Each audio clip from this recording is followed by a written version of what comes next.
باسم فتحة الكتاب المبين، بسم الله الرحمن الرحيم، والصلاة والسلام على أشرف المرسلين سيدنا محمد عليه أفضل الصلاة والسلام. حبايبي متابعي يوميات ماجيك، كل سنة وانتم طيبين. النهاردة نص شعبان، ينعاد على الجميع بالخير يا رب واليمن والبركات. اللهم بلغنا رمضان لا فاقدين ولا مفقودين، اللهم آمين. كل سنة وانتم طيبين جميعا. النهاردة يا حبايبي أنا هعمل لكم وصفة للبرد، والوصفة دي أنا بهديها لحبيبة قلبي سارة ليلي، لأن أنا كنت عندها النهاردة في بث مباشر وكنت بوصف لها وصفة أسواني للبرد. بتريح الكحة وبتدوب البلغم، إن شاء الله تعافيها وتعافيكم بإذن الله. وبتمنى تجربوها وتقولوا لي ردكم على الوصفة. تغيير الجو على البلاد كلها، الكل عنده كحة، الكل عنده برد، عنده التهاب في الجيوب الأنفية. إن شاء الله الوصفة الأسواني دي يعني طلعنا اتربينا عليها، ان شاء الله تريحكم. انا كنت بوصف الحرجل، كتير مننا ما يعرفوش الحرجل. ده شكل الحرجل يا حبايبي، بصوا شكله ازاي. هو ده الحرجل، ده الحرجل العطار عارفه طبعا.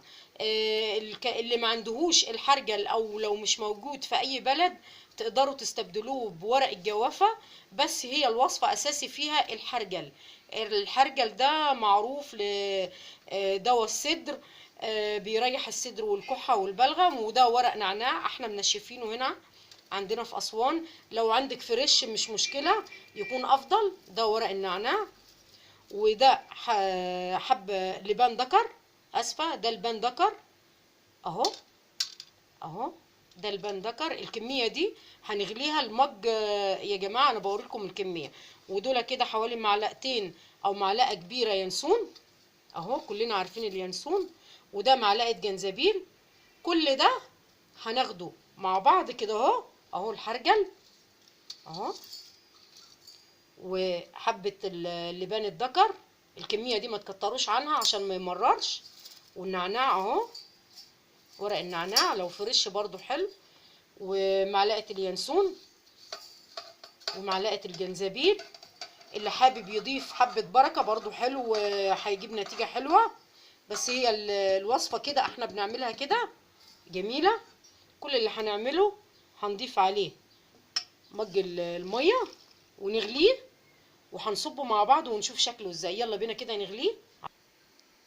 وادي حبايب قلبي رفعنا المشروب بتاعنا لعلاج البرد على النار. بمجرد ما يغلي كده زي طريقة الشاي العادي هنصبه على طول. بمجرد ما يغلي كده هنطفي عليه. وادي حبايب قلبي مشروبنا كده بعد ما غلي كده زي الشاي كده وصبيناه.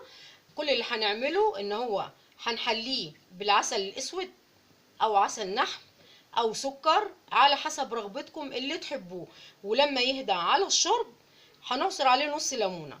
ما نعصرش الليمون هو سخن يا جماعه، لان الليمون لما بيتعصر على حاجه سخنه بيبطل مفعوله، واحنا عايزين نستفاد بفيتامين سي اللي موجود في الليمون. يا رب الوصفة تعجبكم تجربوها وتعافيكم بإذن الله، اللهم أمين يا رب العالمين. ويعافي كل مرضى الأرض، اللهم أمين. ما تبخلوش عليها بالاشتراك للي بيشوف قناتي لأول مرة، وتفعيل الجرس واللايك والشير، عشان ربنا يجعلنا كده كلنا من المسببين لبعض بالخير، ويوصلكم مني كل جديد. أشوفكم في وصفة جديدة ويوميات ماجيك، والسلام عليكم ورحمة الله وبركاته.